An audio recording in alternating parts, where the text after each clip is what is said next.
আমার শুধু বাচ্চা দিও আর শুধু বাচ্চা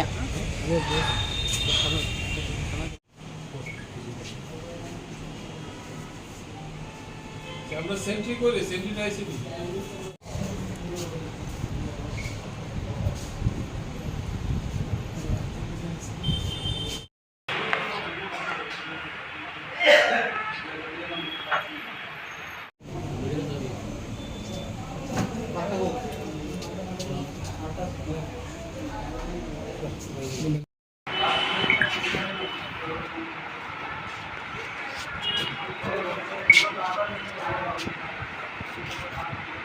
আসে যে যুগনগর রেল স্টেশনের সংলগ্ন কিছু এলাকাতে কিছু সংখ্যক লোক যারা গাঁজা পাচারের সঙ্গে যুক্ত তারা এই আপনার ট্রেনের মাধ্যমে গাঁজা পাচার করার জন্য তারা এখানে আসতে পারে। সেই মধ্যে অবৈধ আমাদের একটা ফোর্স আমাদের ওসি কলেজ টিলা সাব ইন্সপেক্টর শ্যামল দেবনাথের নেতৃত্বে এটা আমরা গঠন করি এবং সঙ্গে সঙ্গে তৎপরতার সহিত ওসি কলেজ টিলা শ্যামল দেবনাথ আমাদের ইন্সপেক্টর সঞ্জয় দাস আমরা সবাই একত্রিত হয়ে আমরা এই গাঁজা পাচারকারী যে চক্র তাদের ভিতর থেকে তাদের দুজন সদস্যকে আমরা ধরতে সক্ষম হই।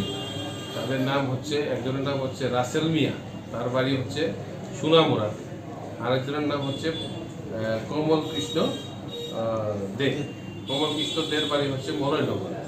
এছাড়া আরও এক দুজন ছিল যারা নাকি এই সঙ্গে যুক্ত আছে, তাদের নাম আমরা বের করছি। এই পাচার চক্রটা এটা আপনার সিপাহীজলা ডিস্ট্রিক্ট এবং আমাদের এখানের কিছু সংখ্যক লোকও এটার সঙ্গে জড়িত আছে। সমস্ত চক্রর যারা যারা মেম্বার আছে তাদেরকে আমরা শনাক্ত করে গ্রেপ্তার করার জন্য চেষ্টা করছি।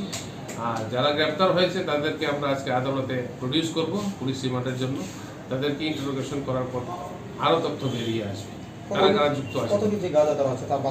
মোট 35 কেজি গাঁজা আমরা বাজেয়াপ্ত করেছি, সিজ করেছি এবং এগুলির বাজার মূল্য আনুমানিক 2.5 লক্ষ টাকার মতো। তারা কীভাবে নিয়ে যাচ্ছিল, আবার কোথায় নিয়ে যাচ্ছিল এটা তো তারা এরকম দেখছেন আপনারা ব্যাগগুলি আছে, এই ব্যাগগুলির মাধ্যমে তারা মানে তাদের মোডাস অপারেটরিটা হচ্ছে তারা ট্রেন আসার কিছুক্ষণ আগেই তারা পার্শ্ববর্তী অঞ্চলে লুকিয়ে থাকে এবং তারা সঙ্গে সঙ্গে ট্রেন আসার সঙ্গে সঙ্গে তারা তাদের মতো ট্যাকটিক্স করে ট্রেনে ওঠার চেষ্টা করে। তারা প্যাসেঞ্জার হিসেবে অ্যাজ এ প্যাসেঞ্জার যাওয়ার চেষ্টা করে যাতে তারা তাদেরকে কেউ ডিটেক্ট করতে না পারে। এক এক সময় এক এক ধরনের টেকনিক ইউজ করে। সমস্ত কিছুই আমরা বের করার চেষ্টা করছি।